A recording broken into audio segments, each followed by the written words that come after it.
Hi guys, and welcome back to my YouTube channel, and this week's episode is all about the 911 again. So if you look back to where I did the recap of this year, I said a few things that I wanted to do to this car, and one of them was actually to get it serviced. Now it does say it's got a full service history. I've got a printout saying it's got a full service history. Obviously with the age and things, it's not all Porsche, but with an independent. And so it says in its print off that it did actually have a full service just before I bought it. It hadn't done hardly any miles between service and me buying it. Now, I've obviously done a few miles in it in the year and a half that I've had it, and I want to see kind of A, if the filters were actually changed,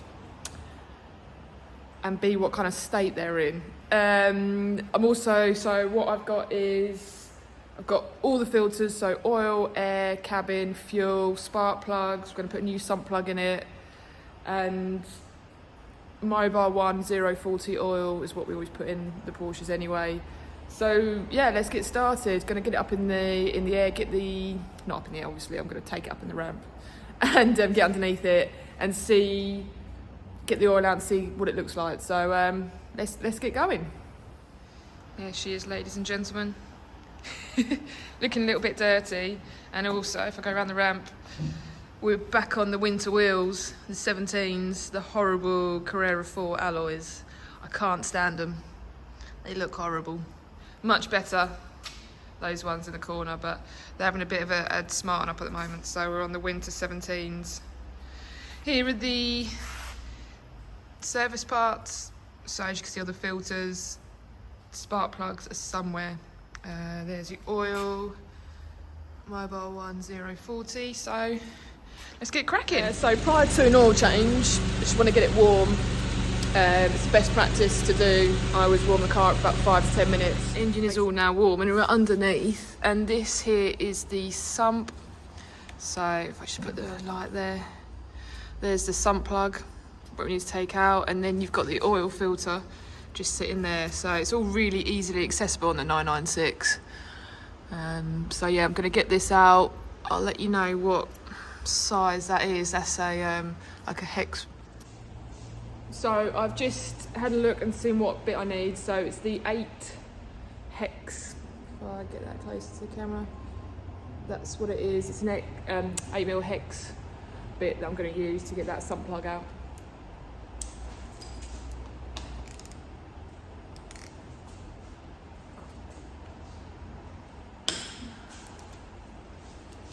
Bit tight. So while the sump plug's out and that is draining, it's still coming out a fair bit, so I'll leave it for quite a while. To be honest, what I normally do is drain the oil and then I go around doing all the other filters and things like that, just so that it gives it time to completely come out. Now, to get the oil filter housing off, you need like a cup like this.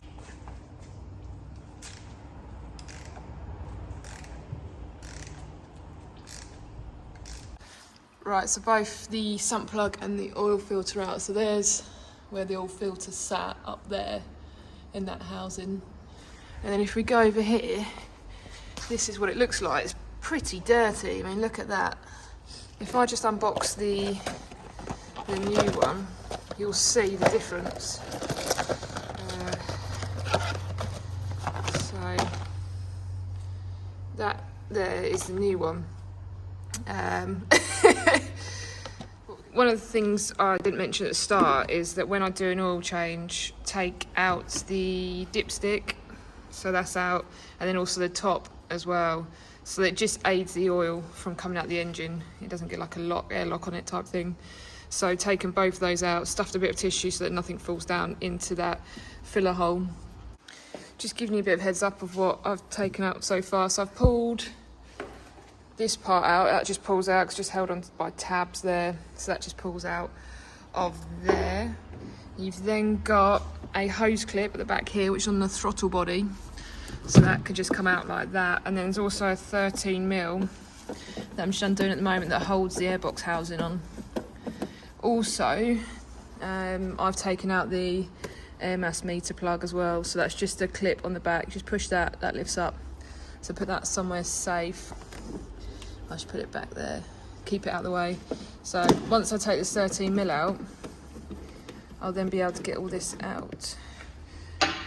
Should be hand tight now. Yeah, right. That's what you've just taken out, that bolt there.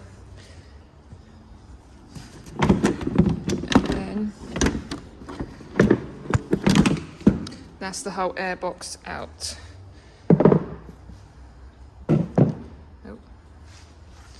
That's the massive hole you're left with, which gives you a real good look actually of the auxiliary belts, so you can see whether they're cracked, if there's any issues, if you can see if there's any like rust around in the pulleys, like they're seized on or anything.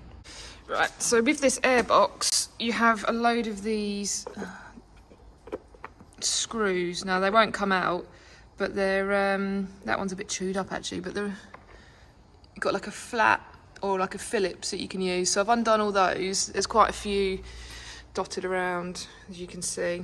They're all around the edge of the box. And then, I can see a bit of debris in the bottom there. And then this is the air filter. But as you can see, the difference between colour, that's where the air is getting filtered and you're getting dirty air that's making that go that colour. Especially when you're sitting in traffic and things like that and the car is breathing in, say, traffic fumes, you'll get that. So let's put the new one in. Right, next up is the fuel filter, and as we've got the air fills housing out, it's best if we tackle the fuel filter now. So if I just put my hand there, that is the fuel filter. You see the cylindrical silver bit there? Now, Porsche have been quite clever on this, which is nice. So that, let me see if I can focus in. That there is actually attached to the fuel filter, so you push that white tab in and that releases, and then you've also got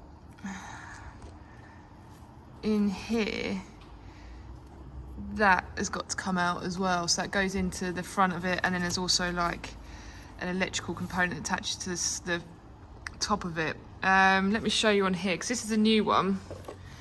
So you've got the pipe that slides into that bit there, and then this is the top bit. Let me turn it round. So if you see there, once you push that in, it actually opens up and you should be able to pull that straight off the pipe, which is really clever. It's a good design because it means you don't have to take too much off. There's a hose clip that holds round this, that holds it onto the expansion bottle. I'm not sure if I'll be able to show you. Let's see if I'll get a light in there a bit more. You see the top of it, it's got the hose clip, so we just need to undo that to loosen up the actual fuel filter, and then that's what goes into the filter there, and that's the electric part that attaches. So I'm just going to take all that off and get that old filter off. Right, we've actually had to stop servicing this vehicle because we've been sent out the wrong filter. Now everything looks the same. We've got, I mean, I haven't got it all out completely yet, but there's a filter there. But this one we've got on the vehicle has got a screw-in filter, a screw-in pipe on the filter. I'm not sure if you can see that. On this one that we've been sent out, if I take that off, it's got a push-on fitting, which isn't what we've got. So we've had to stop. So yeah, I'm in under the bonnet and we're going to try and find this cabin filter. Now the first thing to do is take off this battery cover. There's a couple of tabs. One of my tabs is missing. God knows where that's gone. Put that down there. And then what we've got is I believe that's a T20, yeah. Yeah, so a T25 Torx head. Take that out.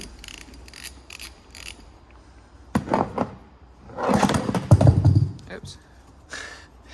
Nothing to put your tools on it. Oh, actually, there is a space there. What I'm going to do is, it's got to be the longest I don't know why they've made this so long. Look how long that is, just to hold a plastic covering. Perfect little tool tray. Take this out. Am I on the wrong? Does mine not have a cabin filter? Is it? Where is it? Is it on the other side? Bear with me. Let me check it's not on the other side. Okay, mystery solved. I thought it was on that side. It's not. It's this side. So there's your screen wash bottle. Same as the other side. You've got a T25 plastic cover. That comes off. And then your cabin filter is just in here now. It's not too bad that side, but this side, yeah, it's got like, all the debris in there. That's pretty dirty. Yuck. Yeah, look at all that. That's what this does is it actually filters the air going into your cabin space. Hence the name cabin filter, or sometimes called pollen filter. So we'll get rid of that. And then the new one looks lovely and clean. Look at that. Wonderful. Beautiful. So that is just going to be placed back in there.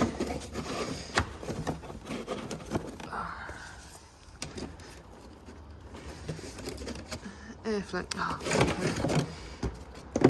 So make sure, actually, one tip, where is it? There.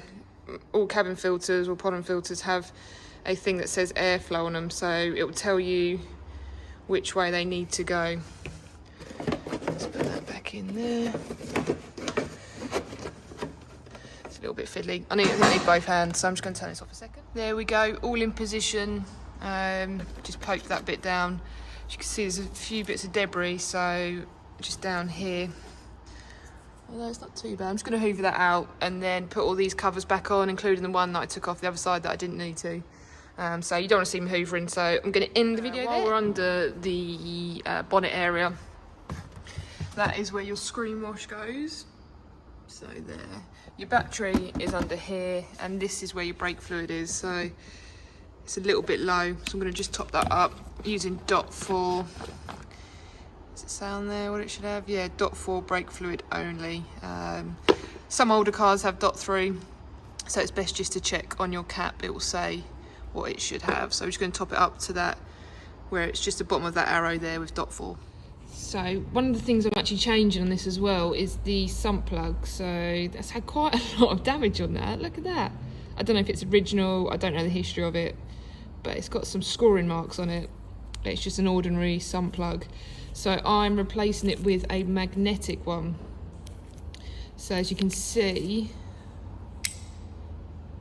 it will, well it is, it's magnetic. And the reason behind that is if there's any metal filings that start to kind of work loose in the engine, you can quite often kind of determine how good a health the engine is by when you take the sump plug out, what is stuck to that. To get to the spark plugs, basically what I've done is I've taken the wheel off, and in there are the coils. So you've got one there, and then also there's one tucked up there. Now they've got like star bit heads, so let's see what fits. Let's see if that one goes on.